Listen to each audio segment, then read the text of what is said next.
Hello everyone, अस्सलाम वालेकुम। My name is Asif और आज की पॉडकास्ट मेरे लिए बहुत स्पेशल है क्योंकि ये पहली बार है कि मैं अपने साथ अपने कोचेस को या अपनी टीचर्स को ला रहा हूँ। आज से पहले मैंने सिर्फ दोस्तों के साथ पॉडकास्ट बनाई है, तो ज़ाहिर सी बात है वो एक बड़ा ही ना होता है, जुगाड़ू सिस्टम हो गया, ये हो गया, वो हो गया, शुगर मेला हो गया, बातों की सेंस ना भी बने तो कोई मसला ही नहीं होता। लेकिन आज जो है वो मैं स्पेसिफिकली अपने कोचेस से रिक्वेस्ट करके लाया हूँ क्योंकि मैं चाहता हूँ कि एक स्पेसिफिक टॉपिक, खास करके वो फिटनेस है, उस पर मुझे बात करनी थी।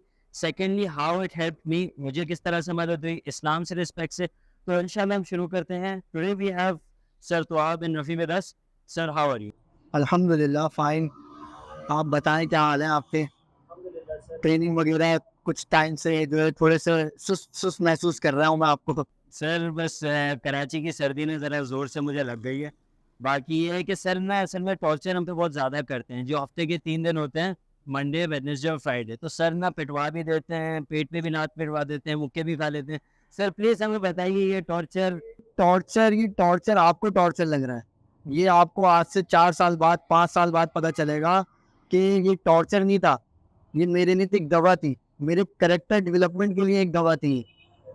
जब आपको ये पता चलेगा ना, फिर आप बोलेंगे कि हाँ, मैं सही टॉर्चर था। मुझे ऐसा टॉर्चर ज़िंदगी भर मिल जाए ना, तो मैं कहाँ पहुँच जाऊँ अपनी 40 साल की उम्र में। अच्छा, ये बात आपने बड़ी ना इंटरेस्टिंग की क्योंकि ज़ाहिर-सी बात है, अब मैंने पर्सनली नोटिस किया है कि जब से मैं जिम आना शुरू किया, ख़ास करके एक मेंटर के अंडर, जैसे आपके अंडर मैंने जब ये ट्रेनिंग की है, इसमें और एक ट्रेडिशनल जिम में मुझे बहुत फ़र्क नज़र आया है।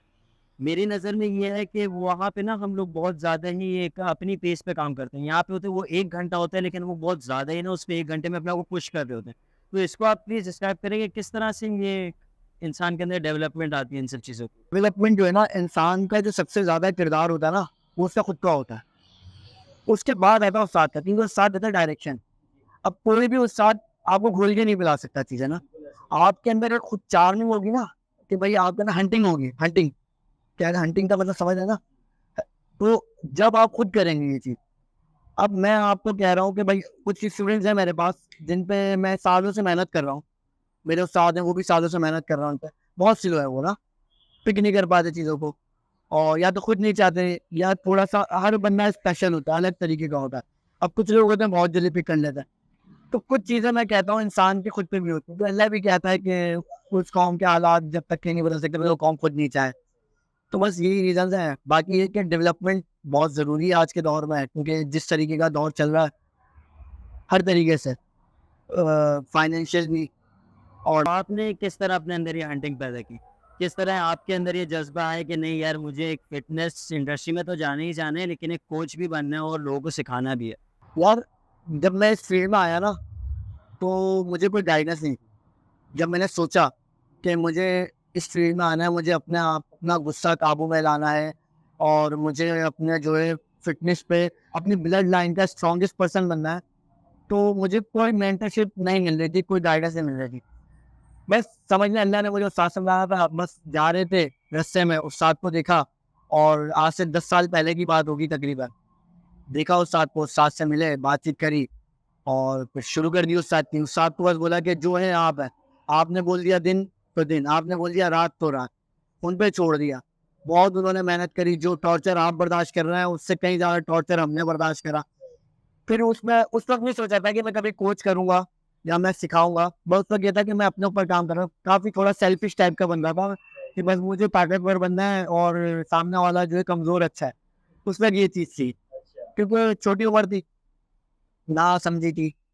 फिर करते-करते वक़्त देते चीज़ें समझ आईं, और दीन से करीबी खुद होती गई आहिस्ता-आहिस्ता। अभी भी मैं ये नहीं कहूँगा कि भाई मैं प्रॉपर दीन को फ़ॉलो कर रहा हूँ, कि कल को कोई मेरी बात पकड़ ले कि भाई हमने तो इनको वहाँ पे देखा फलाना जगह। कहने की बात ये है कि ना, कोशिश करते हैं बस। इंसान पे तो कोशिश ही ज़रूरी है ना। वो एक बहुत एक मज़ेदार कोट है, ये मुझे हर बार याद आ जाती है कि जन्नत भी तो उन गुनहगारों से भरी हुई है जिन्होंने बस तौबा करनी थी। भाई देखिए, जन्नत भी तो इंतज़ार कर रही है ना, ऐसी जहन्नुम में इंतज़ार कर रही है। तो इंसान के ऊपर खुद की बात है कि भाई कौन-सा रास्ता इख्तियार करता है वो।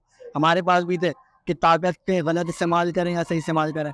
करते फिर अपने जैसे कुछ लोग देखे, कुछ अपने जैसे देखे, कुछ और बुरे देखे, और कुछ मज़ीद बुरे देखे, कि मतलब एक कुछ लड़के ऐसे देखे मैंने जिनको कुछ पता ही नहीं है कि उनको ज़िंदगी में करना क्या है।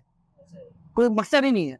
बस उठ रहे हैं सुबह, जा रहे हैं, कोई काम कर रहा है, अगर काम कर रहे हैं, जॉब कर रहे हैं, तो जॉब कर रहे हैं, वापसी आ रहे हैं और सो रहे हैं। कोई एक समझ लें, मेरी नज़र में एक थोड़े कड़वे अल्फाज कहूँगा कि जानवरों वाली जिंदगी, उठे खाया सो गए, उठे खाया सो गए। तो ये जिंदगी मुझे पसंद नहीं थी। तो अब जब मैं आसपास के लोगों को देखता था तो मुझे भी ये होती थी कि यार ये लोग कैसे क्यों है, ये भी हमारे भाई है ना। और सबसे बड़ा ये कि एक माहौल जो होती है, फैमिली होती है, वो फैमिली अगर पूरी स्ट्रांग हो ना तो बात अलग होती है। तो ये आप 2 चीज़ें मुझे ना इससे बड़ी इम्पोर्टेंट समझ में आई हैं, जो मैंने स्पेसिफिकली ना पहले भी एक बार सुनी है कि एक इंसान और जानवर में बस इतना फ़र्क है कि इंसान किसी मकसद के लिए अपनी नींद कुर्बान करने के लिए राज़ी होता है और जानवर जो है वो वही करता है, उठा, खाया, सोया। जानवर का मकसद सिर्फ एक है ना, रोटी खाना। ऐसा ही समझ रहे हैं ना। इंसान के मकसद और भी हैं। इंसान को अल्लाह ने दीन दिया, इंसान ने अल्लाह को बहुत सी चीज़ें, अल्लाह ताला ने इंसान को फैमिलीज दी है, जो फैमिली को लेके चले।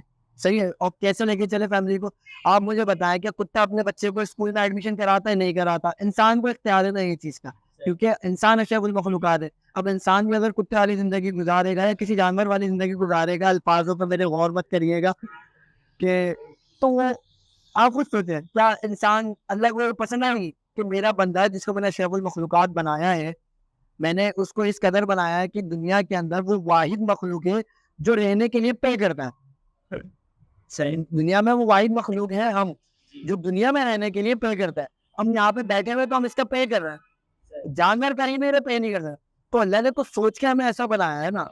हमने इसका जानवर को भी ऐसा बनाया था, जानवर हमें बोल रहा होता फिर कि भाई और भाई क्या हाल है। तो लेकिन अब आप ये देखेंगे आजकल तो ख़ास करके इंसान और जानवर में कोई फ़र्क रखते ही नहीं है लोग। इस तरह से हो गया है कि ना मतलब सिस्टम ही इस तरह बन रहा है। मैं बात ये कहना चाह रहा हूँ कि अब जैसे आप देखेंगे एक बच्चा पैदा हो रहा है, भई उसको स्कूल में भी जाना है, स्कूल के बाद उसे ट्यूशन भी जाना है। वही बच्चा बड़ा होता है, बड़ा होके जॉब भी करनी है 9 टू 5, 9 टू 5 के बाद भाई वो बीवी बच्चे सँभालने, रिस्पॉन्सिबिलिटीज़ देखनी। तो मेरा सवाल ये बनता है कि इंसान किस तरह ना अपनी ज़िंदगी का मकसद ढूँढता है और किस तरह वो उस पे काम करने की कोशिश करता है? यार फिटनेस, आपकी बात जो आपने पॉइंट कहे ना, बहुत बड़े पॉइंट है, ये कोई छोटी बात नहीं है। ये अटैच हो रही है मैट्रिक्स से। हम लोग एक कैद है ना, हमें एक चीज एक टाइमलाइन में या एक ऐसे चेन पीरियड में हमें कैद कर दिया है कि बस वही चल रहा है, नस्ल दर नस्ल चल रहा है, चल रहा है, चल रहा है। बच्चा हुआ 3 साल का हुआ, उसको स्कूल में डाल दिया, तो ये चीज तो बहुत लंबी हो जाएगी। हाँ, फिटनेस, इसमें फिटनेस मायने रखती है कि फिटनेस सबसे इम्पोर्टेंट कहाँ होती है। मैं मेरी नज़र में फिटनेस की वैल्यू इसलिए बढ़ी, जब मैं फिटनेस फील्ड में, स्पोर्ट्स फील्ड में बहुत इंटरेस्ट हुआ ना, तो मैं डिसीजन लेता हूँ ना, मेरी डिसीजन मेकिंग की जो एबिलिटी है वो इतनी स्ट्रांग हो गई। मतलब मैंने कोई फैसला लिया ना, और मैं उसका रिजल्ट सोच रहा हूँ कि भाई मैं 1 साल बाद मुझे रिजल्ट होगा, तो मैं वो फैसला ले लूंगा। आज की दौर में सबसे ज्यादा नौजवानों में यही मसला आ रहा है, डिसीजन नहीं ले पाते वो। आप कोई डिसीजन मैं आपको देता हूँ मिसाल के तौर पर, मेरे अभी एक दोस्त है, उन्हीं के साथ ऐसा कुछ इशू हुआ था कि भाई उनको जो है अपना, उनका भाई था और भाई बाहर रहता है और उनकी शादी थी, छोटा भाई है वो। तो उसके जो लड़की घर वाले थे, उन्होंने जो है कहा कि ना अपना, या तो तुम जो है अपना शादी अभी करो या तो नहीं करो। समझ रहे हैं? तो उसने कहा कि मेरा भाई तो मेरे बाप की जगह है ना, मेरा भाई मेरे बाप की जगह है। मैं आज जो कुछ मेरे भाई की वजह से हूँ, मेरे भाई ने बाहर रह के मुझे संभाला, उसने झाड़ू दी वहां पे, तो किसके लिए करी? आज मैं अगर उसके बगैर कुछ खुशी करता हूँ तो उसको बुरा लगे। हाँ, वो कह रहा है कि नहीं आप कर लो, लेकिन वो डिसीजन नहीं ले पा रहा। तो डिसीजन मेकिंग जो है ना, ये स्ट्रांग होती है फिटनेस से स्पोर्ट्स। ये मेरा नजरिया है, ऐसा नहीं है कि पत्थर की लकीर कह दूं मैं इस बात को, क्योंकि कोई पता चले बोले नहीं ऐसा नहीं, हम भी ले किसी, हम तो अक्सर कुछ लड़के कहेंगे वीडियो जो देखेंगे, वो बोलेंगे यार ये बात गलत कह रहा है, हम तो कोई स्पोर्ट्स में नहीं, लेकिन हम तो डिसीजन ले लेते हैं। किस तरह के डिसीजन लेते हैं, बात ये भी तो ना, सही और गलत में भी तो फ़र्क है। ऐसे तो डिसीजन मैं भी ले लूँ किसी भी चीज़ का, भाई कल मुझे ये करना है, लेकिन एक सेंस ऑफ अपनी लिमिट्स को समझना, अपने पोटेंशियल को समझना, आई थिंक ये स्पोर्ट्स से आता है। तो आपने क्यों स्पोर्ट्स आपको डिसिप्लिन दे देती है। बस दुनिया में सबसे इम्पोर्टेंट क्या है जीत के लिए, सक्सेस के लिए? डिसिप्लिन। मेरे नजदीक भी डिसिप्लिन है। अगर आपके पास डिसिप्लिन है तो आप सक्सेस हो सकते, सक्सेस आपको मिलेगी, फौरन नहीं मिलेगी, फॉरेन सक्सेस चाहिए तो डिसिप्लिन से हट के आना पड़ेगा वो, लेकिन वो लंबे अरसे चलेगी नहीं। तो डिसिप्लिन बहुत अहम किरदार है जिंदगी के अंदर। और डिसिप्लिन सबसे ज्यादा आपको स्कूल नहीं सिखाएगा, डिसिप्लिन आपको ट्यूशन नहीं सिखाएगा, इवन के आपके मदर फादर नहीं सिखा पाएंगे आपको डिसिप्लिन, लेकिन आपको स्पोर्ट्स सिखा देगा डिसिप्लिन। ये आप इस पे थोड़ा और इलेबोरेट करें कि किस तरह हमारा स्कूल नहीं सिखाएगा लेकिन स्पोर्ट्स सिखा दे। मैं आपको एक मिसाल देता हूँ। बिगड़े हुए बच्चे, मजीद बिगड़े हुए बच्चे कौन से स्कूलों में पढ़ते हैं? सारे गवर्नमेंट स्कूलों स्कूल ये अभी एजुकेशन पे टारगेट करना हो जाएगा। स्कूलों की गलती है, माहौल की गलती है, क्योंकि हमारे पास जो ये चीज़ है ना, ये आज 14 साल 15 साल के बच्चे के हाथ में मौजूद है। उसको स्कूल से ज़्यादा तालीम यहाँ से मिल जाती है। अब स्कूल में अगर सही तालीम नहीं मिलेगी तो वो कहाँ जाएगा तालीम ढूंढने? इसके अंदर। और इसके अंदर तालीम आपको पता है कैसे दी जाती है फिर। तो अब वो किस तरीके से मिलता है उस तालीम को, समझ रहे? तो हमारा थोड़ा सा निज़ाम बहुत कमज़ोर है। मैं कहूँगा थोड़ा सा नहीं, हमारा बिल्कुल निज़ाम खोखला है इस मामले में ना। तो इसलिए स्कूल नहीं सिखा सकता डिसिप्लिन। मैंने भी स्कूल लाइफ गुजारी है, आपने भी स्कूल लाइफ गुजारी। क्या आप 9th 10th में वेरी डिसिप्लिन किड थे? मुझे बता दें। मैं नहीं था। मैं अपने स्कूल का बदतमीज़ बच्चा था। मेरी शिकायतें भरपूर थी, मेरे से हर टीचर तंग थी। मैं कुल बता रहा हूँ आपको। मैं इवन के मैंने अपने टीचर को रुला दिया था। आज होता अफसोस होता कि यार नहीं, गलत किया, लेकिन स्कूल में मुझे डिसिप्लिन नहीं दिया। जिंदगी में जब रियल लाइफ में आए ना, जब घर से बाहर कदम निकले और अपना सुबह 8 से 5 की जगह 8 से 8 की रूटीन में जब कैद हुए, तो जब पता चला। सही। तो स्पोर्ट्स में आपने स्पेसिफिकली जो है वो एमएमए पिक किया। मैंने शुरू के कुछ टाइम बॉक्सिंग करी थी, फिर मैंने थोड़ी बहुत मुआ थाई करी, देन मैंने मिक्स मार्शल आर्ट ज्वाइन किया। हाँ, किस तरह आपका जर्नी स्टार्ट हुआ? जर्नी स्टार्ट इस तरीके से हुई थी, मैंने आपको जैसे बताया कि मुझे ब्लड लाइन का अपना स्ट्रॉन्गेस्ट पसंद बनना था। तो अब मैं कोई ना दर्द ढूंढ रहा था। दर्द समझते हैं कि कोई ना कोई दर्द ढूंढ रहा था कि उस दर्द पे जाके मैं अपना माथा पेट दूँ। तो मैं ये ऐसे ढूंढ रहा था। मैं कई जगह ख्वार हुआ, मैं डिफेंस में ख्वार हुआ और महीना 8,000 रुपये कमाने वाला बंदा था मैं उस वक्त। सही है, सुबह 8 से लेकर रात 8 तक के 8,000 रुपये कमाता था। बड़े क्लब की फीस नहीं कर पाता था भाई, सीधी बात। उस टाइम पे फीस मैं जिम में गया था, जहाँ पे अहमद मुस्तफा नाम का एक फाइटर है जो 1 चैंपियनशिप में खेला भी था, जिसे 26 सेकंड्स का रिकॉर्ड बनाया था इंडियन फाइटर के खिलाफ, नॉकआउट का। और यही का लड़का था वो, अहमद मुस्तफा नाम था। उसने माय जिम से ट्रेनिंग ली थी। उसके एडवर्टाइजमेंट वगैरह देखे थे कि माय जिम से उसने ट्रेनिंग ली थी। तो हमने कहा ये अगर माय जिम का फाइटर है, वो अच्छा भी लगता था कि बंदा रिप्रेजेंट कर रहा है उस वक्त। आज तो बहुत अवेयरनेस है ना मार्शल आर्ट्स की। जब हमने शुरू किया था ना, लोगों को हम एमएमए कहते थे ना, वो बोलते क्या है। आज बहुत अवेयरनेस है। आज हर 3 महीने बाद कॉम्पिटिशन हो रहे हैं, हर 1 महीने बाद कॉम्पिटिशन हो रहे हैं। पहले ऐसा नहीं था। पहले हम लोगों को साल साल इंतजार करना पड़ता था कॉम्पिटिशन के लिए, जिसमें भी कोई स्पॉन्सरशिप नहीं होती थी। जो इवेंट कराते थे वो भी इस तरीके से इवेंट कराते हैं, समझ लें कुछ क्लब में आप पैसे मिलाए तो ना वीडियो क्वालिटीज ना कुछ। हमारे दौर में वीडियोस भी नहीं होती थी। आज के दौर में तो मोबाइल इतना आम हो गया। 10 साल पहले कहाँ मोबाइल है हर किसी के। आज तो जो है टेक्नो इन्फिनिक्स, इन लोगों ने इसके अंदर मोबाइल आम कर दिए कि गरीब बंदा 20,000 25,000 मोबाइल रख सकता है स्मार्टफोन। पहले ऐसा नहीं होता था। तो माय जिम जाता था, मैं डिफेंस जाता था, ख्वारी करता था, उठाता था, कभी मिलता ही नहीं था वो। आज तक के नहीं मिला वो बंदा मुझे। फिर मैं थक हार के मैंने रिसेप्शन पे ऐसी फीस वगैरह पूछी, तो उस वक्त मुझे फीस उन्होंने बताई थी 15,000 रुपीज। आपकी सैलरी का डबल ही समझ लो। बस, तो ऑलमोस्ट डबल। और वहां से टूट गई हिम्मत। अब कि घर चला, अच्छा घर में पैसा देना है, 8,000 रुपये घर में देना है, वो 1 रुपया रखना नहीं है अपने पास। अब जो है करो तो करें क्या। हम समझ रहे थे भाई फीस होगी, कहीं से अरेंज करके करेंगे, सीखेंगे, कुछ भी करेंगे, लेकिन क्या जोश था कि भाई करना है। कुछ टाइम मैंने यूट्यूब से ट्रेनिंग ली, सीखता रहा, लेकिन यूट्यूब आपको सब कुछ नहीं सिखा सकता। क्लियर बात। यूट्यूब आपको अलिफ बता देगा, बे नहीं बताएगा। डायरेक्ट जिम पे लेके जाएगा वो। अगर वो सिक्वल अलिफ बे पे ते करेगा ना, तो सारी इंस्टीट्यूट स्कूल सब बंद हो जाएंगे, दुनिया का निज़ाम खत्म हो जाएगा एक तरीके से।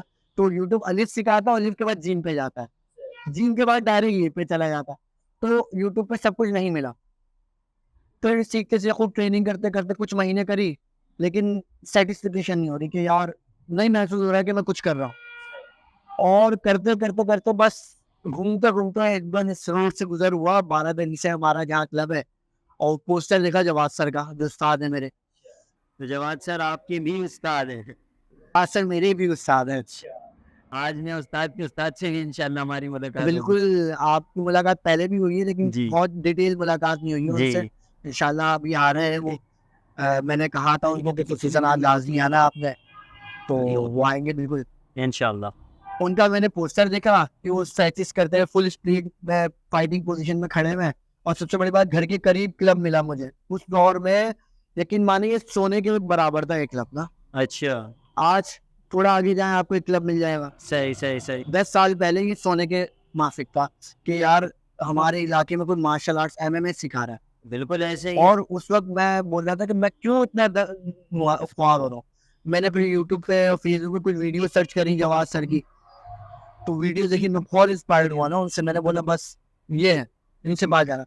कुछ दिन आया, ख्वार हुआ, आया तो नहीं मिलते थे, कुछ टाइमिंग जैसी थी, नहीं मिल पाते जी थे वो। तकरीबन 1 महीने तक के मैंने चक्कर लगाया, 3 से 4 दफा चक्कर लगाया 1 महीने के अंदर, मुझे नहीं मिला। एक दिन ऐसे ही जा रहा था, मैंने बोला आज एक दफा और चक्कर लगा लेता तो मुझे मिल गया वो। और मिले, मैंने बस बोला कि बस मुझे सीखना है। उन्होंने बोला ये फीस है। और उन्होंने, मैंने जब कहा उनको अपनी सिचुएशन बताई कि भाई मेरे साथ मैं इस तरीके का काम करता हूँ, तो उन्होंने मुझे कहा कि तुम फीस देने की जरूरत भी नहीं। यहाँ पर हम लोग जो ये क्लब चल रहा है ना, ये क्लब हमारा समझ ले करिए चैरिटी पे चल रहा है। अच्छा, ये बात उस वक्त मुझे नहीं पता थी, अब मुझे पता चलती है। मैं इस निज़ाम में खुद इंक्लूड हूँ। सही। तो उन्होंने मुझसे कहा तुम्हें फीस की भी जरूरत नहीं, लेकिन मैंने कहा नहीं मैं दूंगा, क्योंकि थोड़ी सी खुददारी थी, मैं करना है। इंसान के अंदर वो वो होती है ना, वो महसूस नेचुरल पता होता है जी। सक्सेस में महसूस ये बात है साथ, वो सही है जो तुम्हारी मर्जी है तुम वो दे दे। चले सही है। मैंने बोला सही है। तो उस टाइम पे भी, लेकिन हमारी जो इस क्लब की फीस थी वो 800,000 रुपये फीस थी। सही। 15,000 रुपये और 800,000 रुपये। और बिल्कुल। मैंने वहाँ की माई जिम की ट्रेनिंग देखी थी, और मैंने यहाँ की ट्रेनिंग ली, तो जमीन आसमान का फर्क था। समझ ले कि वो अगर 30,000 भी लेना तो ये ट्रेनिंग नहीं दे सकती, या वो अपन कह रहा हूँ ये बात, जबकि नहीं कहनी चाहिए मुझे उस फेडरेशन के खिलाफ। जी। नहीं तो वो तो सर ऐसी बात है, अपना नजरिया है, आप बोल रहे हो वो। मैं स्माइल दूंगा, मैं उनको गलत नहीं कह रहा हूँ, मैं कहीं को बुरा माना है भाई वीडियो देख के, लेकिन के बस इंसान का दिल जहाँ लग जाए। उस साथ को बस कहा कि भाई आप हैं जो है, दिन आप कहेंगे दिन, आप कहेंगे दिन, हम कहेंगे दिन, आपने कहा रात, हम कहेंगे रात। ये छोड़ा, उन्होंने मेहनत करी, टॉर्चर किया, उसके बाद टॉर्चर किया कि बस आज वो वक्त याद करते हैं ना तो सोचते कि वो वक्त हमने ही गुजारा है। जी, और आज वो आप वो करते हैं वो। बस तो अच्छा, मजे की बात ये है सर कि मैंने भी जिस तरह ये जिम ज्वाइन किया है ना, वो तकरीबन इसी तरह है। मुझे अच्छे से याद है, ज्वाइन करने से 3 महीने पहले मैं आपसे एक बार मुलाकात की थी, मैंने आपसे आके बात की थी कि मुझे शायद करूँगा मैं। लेकिन उस टाइम पे भी जो मैं आया था ना, वो मैं बहुत तुक्के में आया था, क्योंकि मैं रोज़ यूनिवर्सिटी से यहाँ जाना मेरा होता था, लेकिन मैं कभी भी ना टाइमिंग नहीं समझ में, यार ये 7 बजे खुलता है, 12 बजे बंद हो जाते हैं, समझ नहीं आ रहा है क्या सिलसिला है। फिर मैंने एक बार शाम को बस ऐसे ही चक्कर लगाया था, वो भी मैं तुक्के में यूनिवर्सिटी से ही आ रहा था। मैंने कहा यार देख लेता हूँ ज़रा, मेरी आपसे मुलाकात हुई, आपसे मैंने बात की कि मैं डेमो क्लास लूँगा, 3 महीने के लिए लगाया। हाँ, मुझे याद है बिल्कुल अच्छे से 3 महीने। सीखने में गया। 3 महीने के बाद मैं जब आया था, मुझे अच्छे से याद है, ये मेरी पर्सनल थोड़ी-सी बात हो जाएगी, लेकिन मैं बहुत घिस-पिट के आया था। आप सोचें उस वक़्त मैं मेंटली भी इतना ड्रेन हो चुका था, मैं इतना ख़त्म हो चुका था कि ना मुझसे सीधी चीज़ें सोची नहीं जाती थी। पढ़ाई में मेरा ये था कि माशाल्लाह माशाल्लाह एक टाइम पे मैं 3.5 3.6 वाला जीपीए वाला स्टूडेंट, मैं 2.8, मतलब एक लड़के मेरे लिहाज से वो बहुत गंदा कैलिबर था कि मैं जीपीए भी अपनी गिरा रहा था। ये मेरा दोस्त अब्रार सामने बैठा है, ये गवाह है। पढ़ाई में ऐसा था, क्लास में सोता रहता था मैं। मेरी हालत उस टाइम पे बहुत ज़्यादा ख़राब थी। उसके बाद मैंने ये किया कि अपना फिज़िकली आपने मुझे देखा था, ऐसा मोटा बब्बू सा मैं आया था। मैंने कहा यार देखते हैं, और आपने मुझे बोला था 2 डेमो क्लासेस कर लो, उसके बाद सोचना। ऐसा ही है बिल्कुल। 3 महीने बाद मैं गायब, 3 महीने बाद जब मैं घिस-पिट के आया, मैंने यहाँ पे सिर्फ 2 डेमो क्लासेस ली। अभी मैंने अपनी स्टोरी बता दी है सर, मैं आपको अपनी बता रहा हूँ। पहली डेमो क्लास में आपने कहा था ठीक है देखते, तो अगली में आओगे भी नहीं आओगे। मुझे वो बात भी बड़े अच्छे से याद है।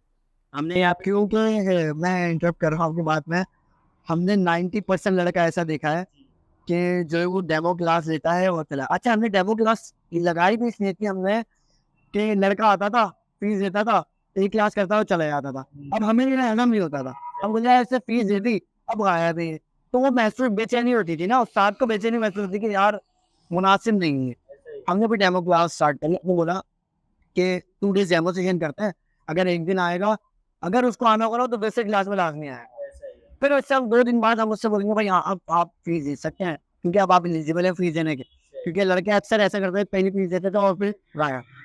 वही बात है, मुझे अच्छे से याद है, आपने मुझे बोला था कि देखते तुम अगली क्लास में आओगे या नहीं आओगे। हमने फिर इसको मोटिवेशन लाइन बना दी ना, हमने कहा देखो किसी को अगर कुछ करवाना है तो उसकी अलग को ठेस पहुंचा दो। अब हमने कहा कि भाई अब लड़के को अगर बनाना है ना तो उसकी अलग को ठेस पहुंचाना है। अब उसकी नहीं होगी हिम्मत, लेकिन उसको मेरी बात याद आएगी, आपको मेरी बात याद आएगी कि यार ये जो है साथ ने मुझे कहा था कि तुम आगे दिखाओ, अब तो जो है अब तो आना पे बात आ गई है, अब मुझे जाना है, कुछ भी करना है मुझे जाना है यहाँ, चाहे मैं ट्रेनिंग करूँ या निकल। लड़का आता था और जब आ जाता था ना यहाँ फिर ट्रेनिंग करता था। कोई लड़का ऐसा नहीं वो ट्रेनिंग नहीं करता था, एक दफा कदम रखता था ट्रेनिंग करता था।